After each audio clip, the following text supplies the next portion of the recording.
Alrighty, howdy folks. It is April 22nd. This is the OpenJS Security Collaboration Space meeting. Um, we were going to get started today on an agenda of something I've been meaning to present for quite a while, but we finally have at least enough of a group together. I didn't want to do this one without Ben or Robin. So now that we have everybody together, we can talk about a question that I raised a while ago, which is around uh, the question of having a CNA for the entire foundation. So with that, I have a handy dandy presentation to go through. And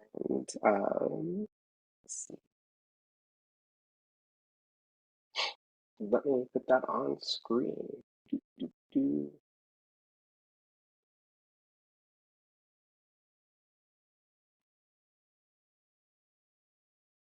No. Cool, you see me? Yep. Alrighty. So happy Monday, folks. So today's discussion point for us is about an OpenJS CNA. So let's just jump right into the slides and we can get talking. So first, some context. There is the larger uh, German Sovereign Tech Fund coordinated vulnerability disclosure workstream that they're funding. And within the context of that, it's to build out like program guidance, templates, and standards for coordinated vulnerability disclosure for OpenJS projects in particular. Um, Absolutely, other people can take those artifacts that we produce, and I would hope that that does happen. But the fundamental target audience for this work stream is our OpenJS projects themselves. And I'll be sharing the slide deck later, so you can go through all the little tiny details because this is a bit of an eye chart. So in the context of this, let's talk about what CNAs and CVEs are and all that stuff. So we're all baseline. So first, what's a CVE? It is just, it is meant to be a unique identifier with minimal information around a security vulnerability, that is known, so that to promote coordination between different parties when remediating a vulnerability. The CVE system is government funded. It is started as more of a US government thing, but it's now a global thing. And again, the purpose of it isn't to be a bug bounty program. Its purpose is not to be a vulnerability management program. Its purpose isn't even to record every single bug. Its purpose is just to actually coordinate, discuss more easily in a standardized way security vulnerabilities that other people have to action, not bugs you have to action internally. Because everybody pays attention to these CVE numbers, and it's very easy for people to do that because it's a normalized database and there's lots of tooling and all that kind of good stuff. There are numbering authorities that actually issue those CVEs. Now, it is possible for an organization that produces software to become its own CNA to issue its own CVEs, but the vast majority of people CVEs are issued directly by MITRE, which is a nonprofit organization that's contracted by the government to operate the program. In the absence of a CNA specifically for a given piece of software, MITRE will operate as the CNA of last resort and issue CVEs for potentially any potential vulnerability that they see that reasonably passes a smell test. They don't do triage. They don't validate bugs. They don't even always consistently reach out to the people who own those bugs. Literally anybody can request a CVE for a vulnerability, even if it isn't valid. This is important for later and gets into the details on why we're talking about this. Open source CNAs are not unusual. Obviously, they require a bit more structure than a random project. So you can see some examples here of some notable open source foundation CNAs that already exist. And these are screenshots from the actual CVE website and links, so you all can check it out yourselves later. And then there are individual projects that are not in the context of a larger foundation that also run their own CNAs. The Node.js one is kind of interesting because that they had their own foundation before, and they still have their own CNA, even though they're not using it. And we'll get into that in a second. So just at the basic level, how does this work? So being a CNA, how does it work being a CNA? So every year, a CNA estimates how many CVEs they think they'll issue. They then tell MITRE that information on an annual basis, and MITRE then returns to them a list of CVE IDs. So let's say a company thinks, well, we're gonna probably issue 50 CVEs this year. In advance, MITRE will reward those 50 CVEs, but they'll be marked as reserved, and we'll get to what that means in a second. And then when it comes time to actually issue a CVE for an actual vulnerability, the CNA can just then choose from the list in their spreadsheet, say, we're going to use this ID for this bug. And then they go and publish a new CVE by populating that ID's record from its empty blank reserve state. So let's talk about some example scenarios of how the dynamics of CVEs work today. So, but first, some definitions. First, there's a finder/reporter. And this is the finder themselves is the person who actually discovers a potential security vulnerability. They don't have to be a security researcher by any means. I've rewarded money for bug bounties at Facebook to 13-year-olds who got to meet their prime minister and stuff like that. The reporter is the actual person who submits the vulnerability report to a program for action. And those can be different people at times, though usually they should be the same person. In this case, a project is going to be like the whole, not necessarily, the challenge with the project here is there's some variance. So you can either be talking about an individual repo or a whole GitHub organization. There's a lot of different ways that this could be structured, but for the purposes of this, let's just think of it in terms of open source projects as they are listed on the OpenJS website. And then there's a definition of a root CNA. Really, at the very top of the CNA system works in a hierarchy. And so the root CNA is the one who first makes a choice on whether or not they should delegate some scope to a CNA like OpenJS or whomever else. And there are multiple root CNAs. In this case, for us, in these purposes, there is the main MITRE one, which we have the choice to use. But Red Hat also provides a root CNA that provides maybe a little bit more focused attention and love, especially for open source projects. There are 7 root CNAs everywhere. This is an example of a handful of them, and you can see the way these root CNAs structure their own scope. So for example, the Japanese government runs a CNA for all Japanese organizations, and that's how they do it. The US government has several CNAs, which I won't bother getting into here specifically as well. So what happens today when, if there is not a CNA and there's a valid vulnerability in an actively maintained OpenJS project? First off, the reporter can request a CVE directly from MITRE right now using their form without any kind of coordination with the project themselves. And unless that report is just completely false, that CVE will remain indefinitely, and it will not be removed. We can get into what that looks like more in a second to try to remove it. Projects themselves can also request a CVE, and that can happen actually 3 ways.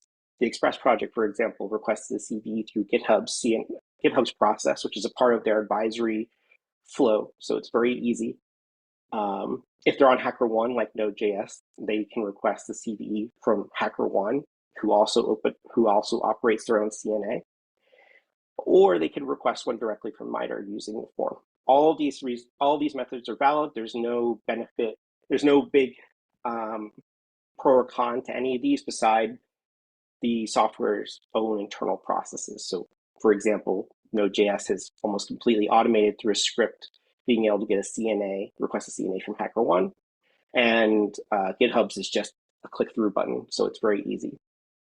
But with the CNA, the difference is that the finder or reporter may only request a CVE from the project maintainers themselves, or if the project maintainers are not following their own rules, from the OpenJS Foundation itself.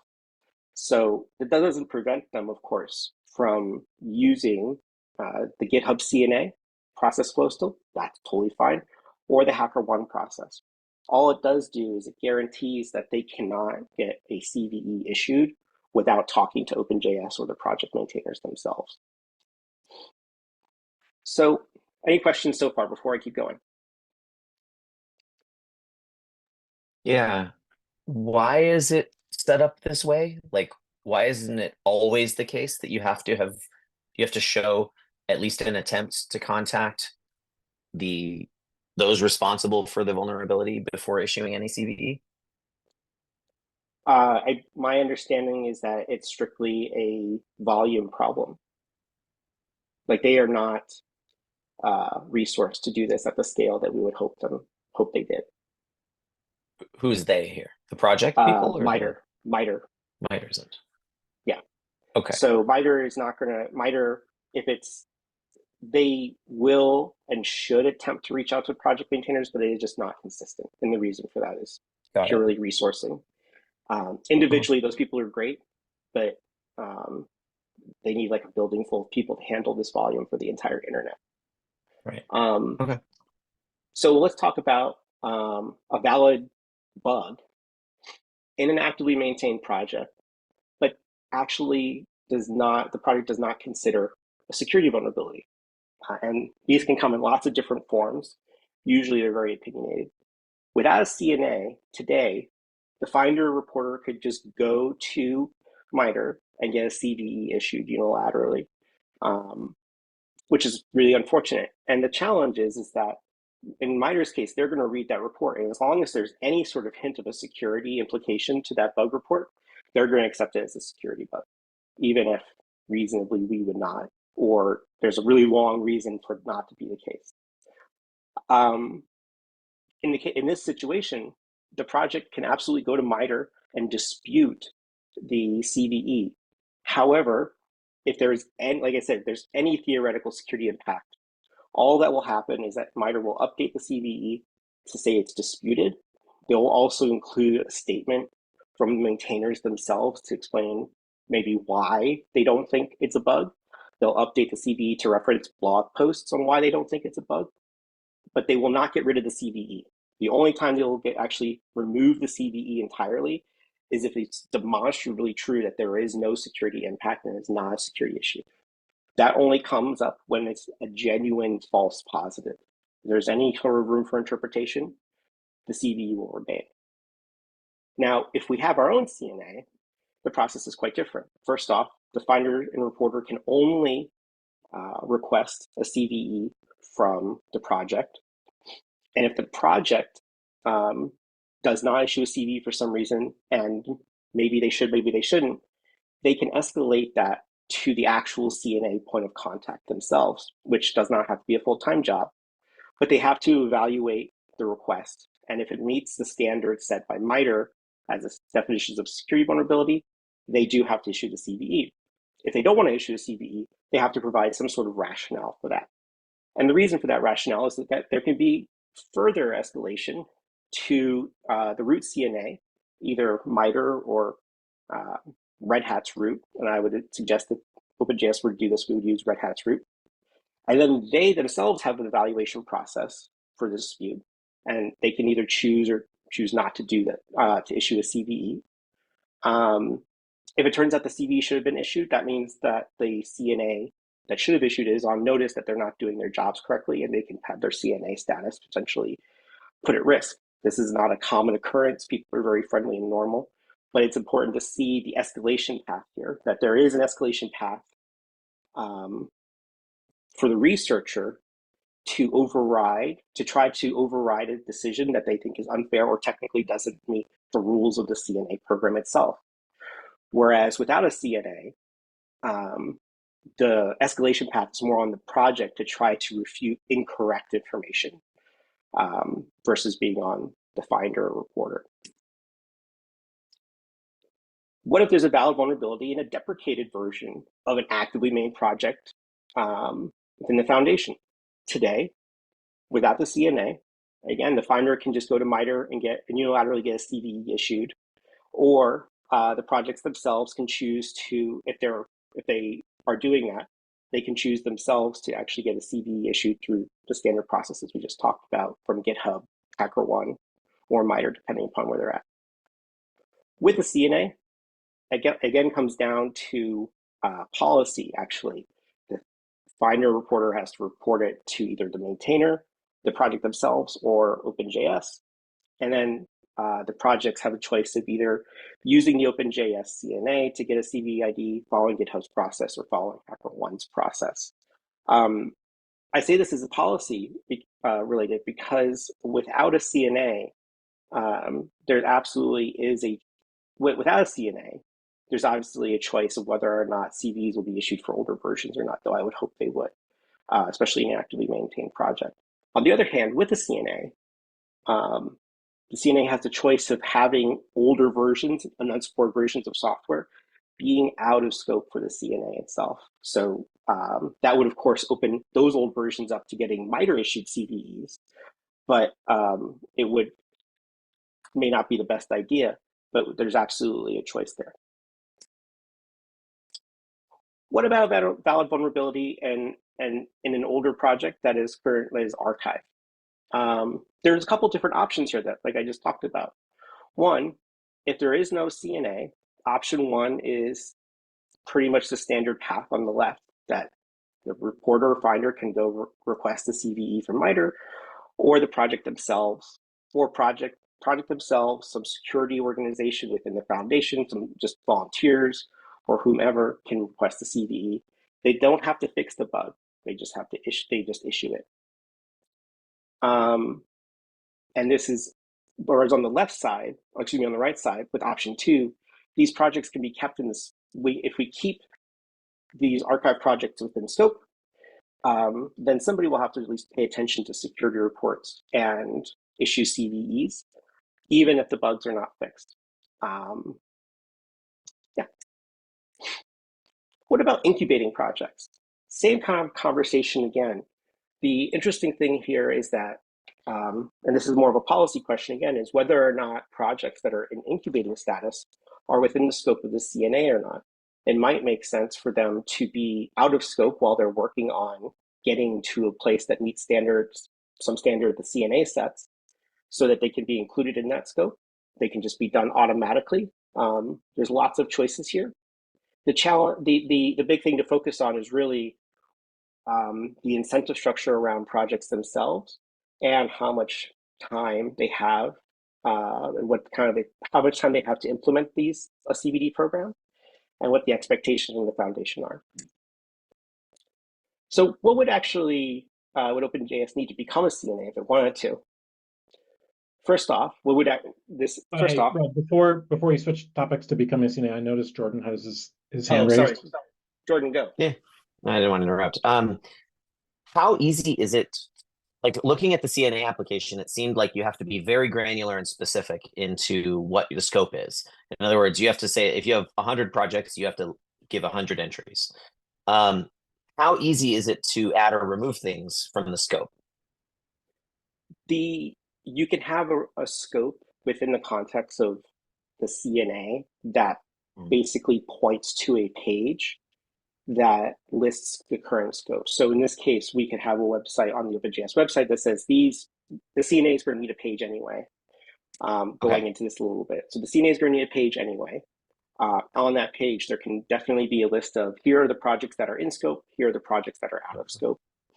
It doesn't have to be programmatically discoverable. It just has to be humanly determinable.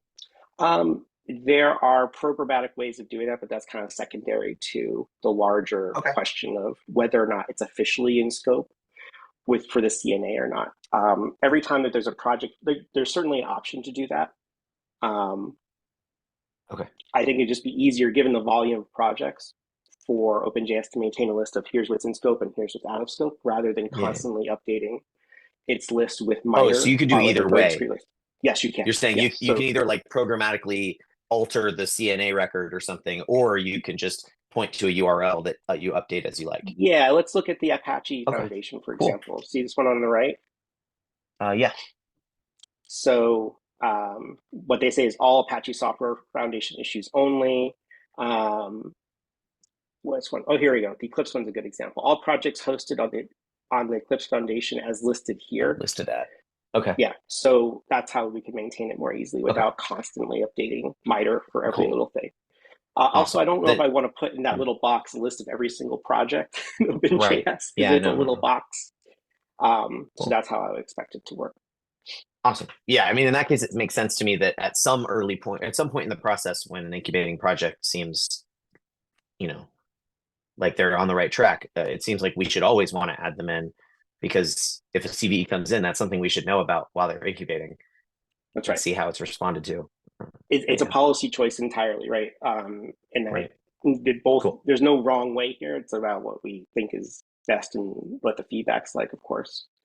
Awesome. So for Thank you. OpenJS, what would actually need to be done on our side to become a CNA? First off, there would need to be some sort of website. It could be a mailing list. It could be machine. It could be very simple that lists all CVEs that have been issued by the CNA. Really that simple. This is a screenshot of what they do at Python. It does not have to be amazing. It just needs to be a discrete list. Second, there needs to be a larger policy for the CNA, larger vulnerability disclosure policy for the CNA itself, with links to individual policies for each program that's in scope. This is an example of Google runs their own CNA for all their software. And so their main CNA page has a list of all of their different rewards programs that have more specific details. There is a larger, very high level policy for the CNA itself, but this is the policy that the fundamentals of the CNA policy itself are then inherited by these programs to make sure that they have to be constrained within the boundaries of the CNA, and then they can do whatever they want on the details.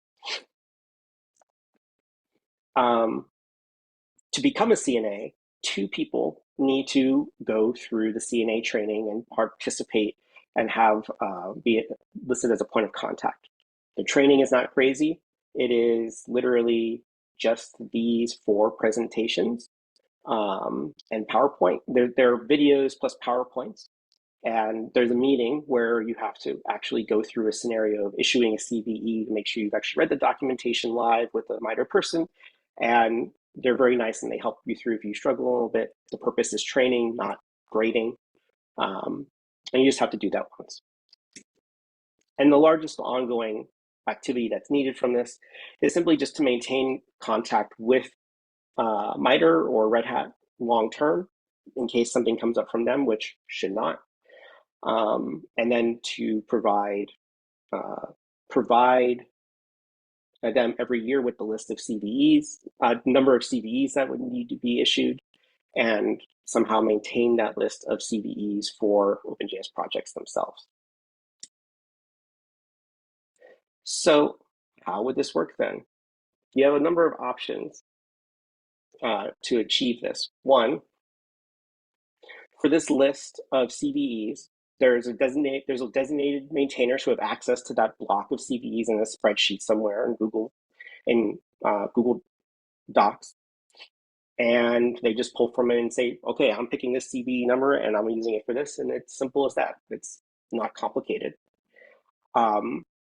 Another alternative is that the blocks could be broken up and issued to individual programs who actually think that they're going to be issuing a large number of CVEs. So, for example, let's say Express or Node, if they wanted to actually use CVEs from the CNA, which again, they don't have to do. They can be in the scope of the CNA without actually using the CNA to issue CVEs. We could then give them a block and let them figure it out themselves.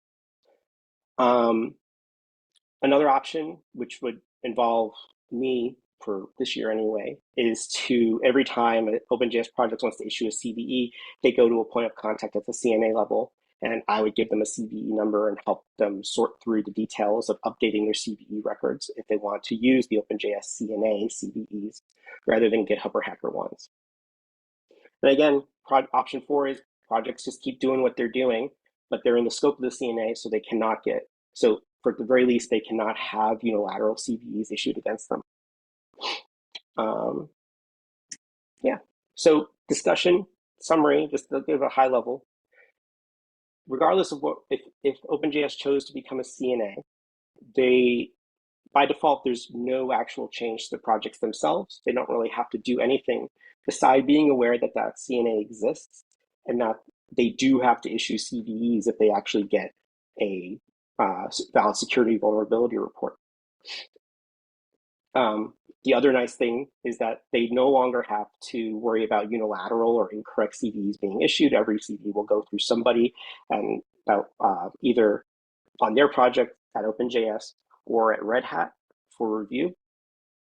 And also, this by creating this process, we can make managing CVEs much easier for OpenJS projects themselves.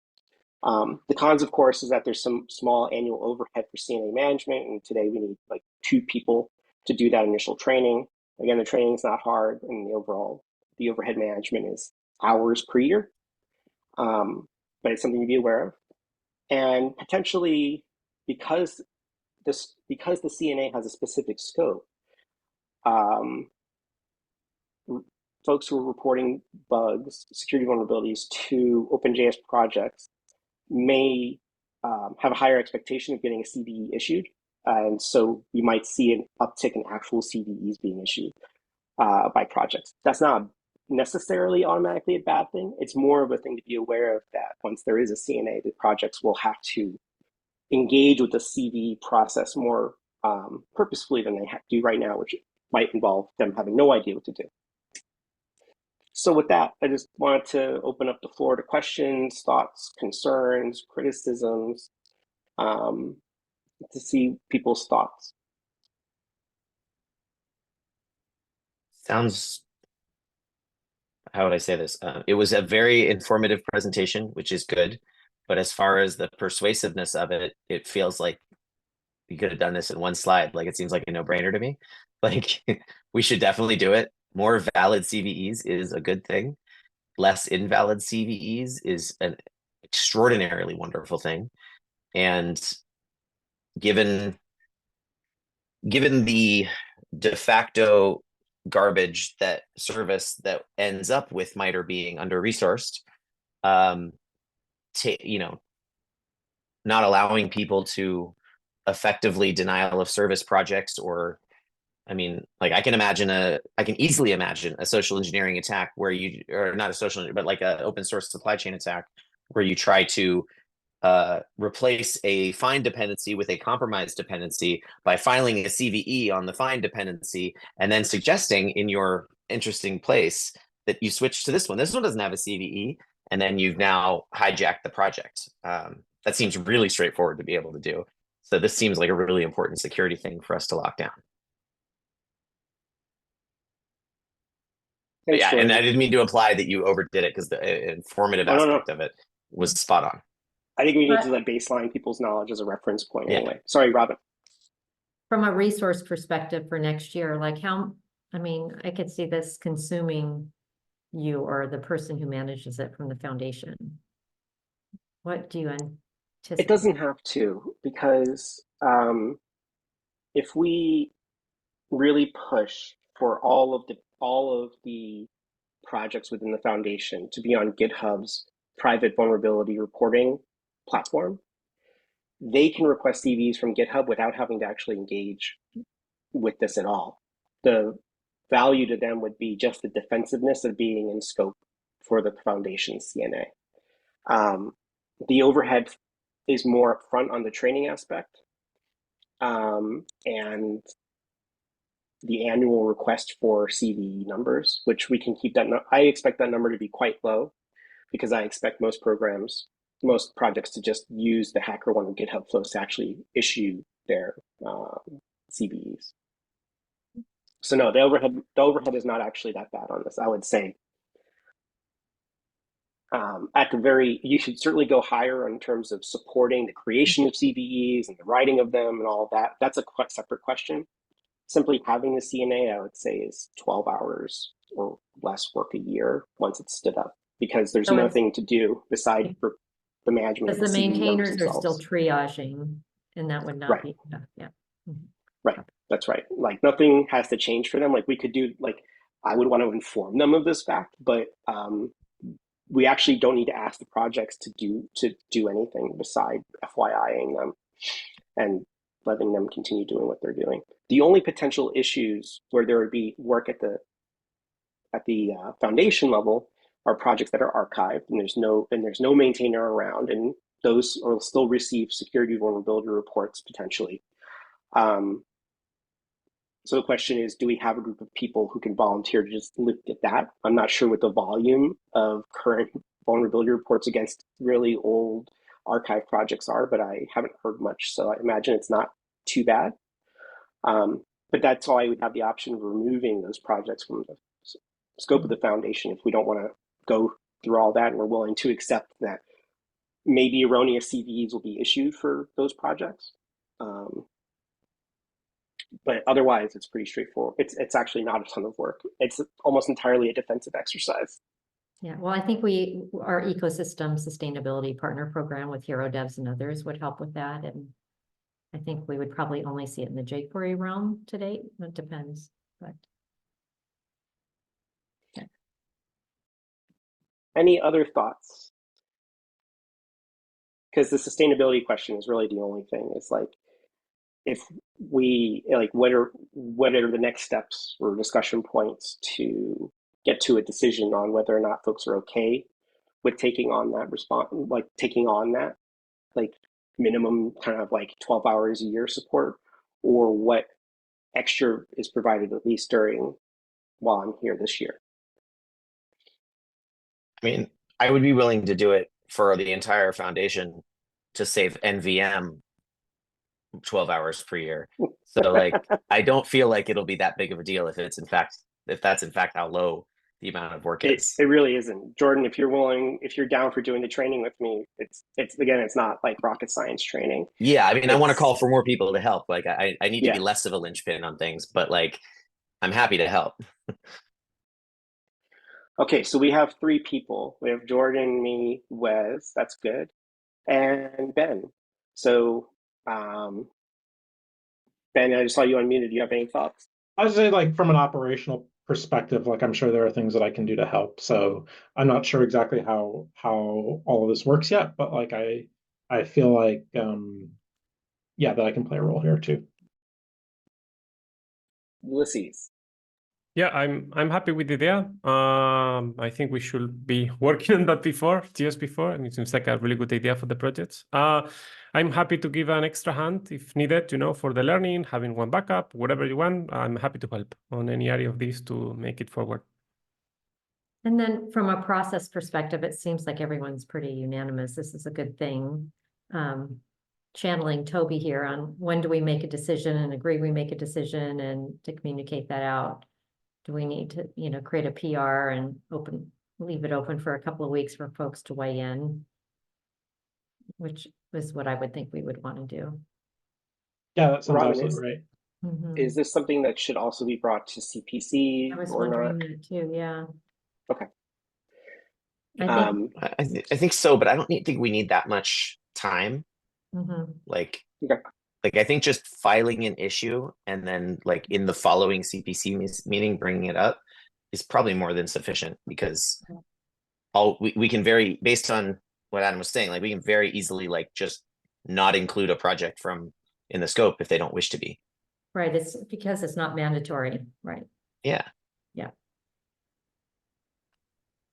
I think keeping the CPC informed and having them weigh into the PR would be great, but I see a lot of our collab spaces as having that decision-making authority to move forward on things. Yeah. Cool. So it sounds like next step is a PR. I will link the presentation in that PR so people can go through like the nitty-gritty details. I'll put the tag on it so it's on the CPC agenda, and what I'll do is I'll create a quick slide in front of it, the TLDR version for discussion there. And yeah, we'll just keep the conversation. And actually, there's already a discussion in GitHub on this exact topic, so I'll update that as well, and associate a PR with it so we can make a decision there. Alrighty, that's all I have for today, folks. Unless you have anything else, questions on this. If not, next steps will be I will reach out to. There's a nice little form. I'll reach out to the MITRE folks once we have. Excuse me. Once we have the CPC aspect done, we are clear to go. The next steps will be to do outreach to MITRE and or Red Hat to start the process. I'll also ask people to volunteer specifically in the discussion on who wants to be a part of the training. I'm happy to have people to facilitate that across the folks so that it's nice and easy for everyone to engage with that, and we can see where folks are at for participating in the actual Red Hat MITRE training session, which I think it would be great for everybody to do at least once so we can people can see it for themselves, because I'll be honest, the first time I did that training, I failed it. And so it's good to kind of run through it once. We might even suggest recording it for the group so we have it as a reference in the future. But it's not a ton of time, and it's not like we're in a huge rush. I know, right? Now Wes is nervous. There's a test at the end of this presentation. It's literally that. So yeah, that's all I have, folks. Thank you very much for today and the support. Sorry this wasn't presented like a month ago. I wanted to make sure we had the right group of people, and there was a lot going on. I also want to say thank you to Ulysses, who provided an extensive amount of feedback to this presentation and the concepts behind it. Like, definitely what is better than it was originally, thanks to him. So much appreciated, Ulysses. All right, folks. Happy Monday. Is there anything else? Thank you so much. Anything else folks have before we drop? Go forth and be. Oh, Wes. Sorry, I was looking for the raise hand button. Just wanted to remind everybody we're doing our kickoff. I think it's 2 days from now for the TRIA. Sorry, for the Express audit. So if you are one of the people who should be involved, we're doing a private session. If not, and you want to be involved, let us know and we'll figure out how you can be. So yeah, just remember. Yeah, just send a note to me and I'll add you to the invite. That's the easiest thing to do. Just to be clear, though, we might not have everybody on there. So we were, I think originally it's just this TC and the triage group. So if you're not a part of those and you want to be, I mean, the TC is a little bit more specific here, I think. But if you want to be part of the security triage group, reach out to Ulysses or I. Ulysses is leading that effort for the project, so we can talk about next steps. And then Ben, we will reach out to you if the person is good to jump on the private session just to get the kickoff going. Yeah. Yeah. Also, like I wanted to, we're scheduling this for this is supposed to happen in the TC meeting. That's at 2 p.m. on Wednesday, right? Yeah. PT. Yeah. So Pacific time. Sorry. So yeah. So and it is not the TC meeting technically anymore. We've changed to do a working session similar to like the CPC does, just so that a time that's not. I'll circle up with you after this meeting just in case we want to change that. I think it's a public meeting, so if you want that specific one to be private, let's talk. Okay. Yeah. I'll circle with you in Slack, or maybe we can do it in Ben. You're in the what's that, Ulysses? Sorry, what's the name of the Slack channel that's our triage group? I think it's Express Security Triage, maybe. Yeah. Can we do it in there? I just want to make sure everybody who needs to be involved is available for the conversation, and it's not. Yeah, these in the open. Ben is there. Yeah. Yep. Are they in the OpenJS Slack channel or Slack server? Yeah. Yes. Yep. Okay, so yeah, security working group and then Express triage team. The two. Okay. Yeah. Okay. Yep. What Adam posted. All right. Thanks, folks. Doodles. Have a good week, everybody. See ya. Bye.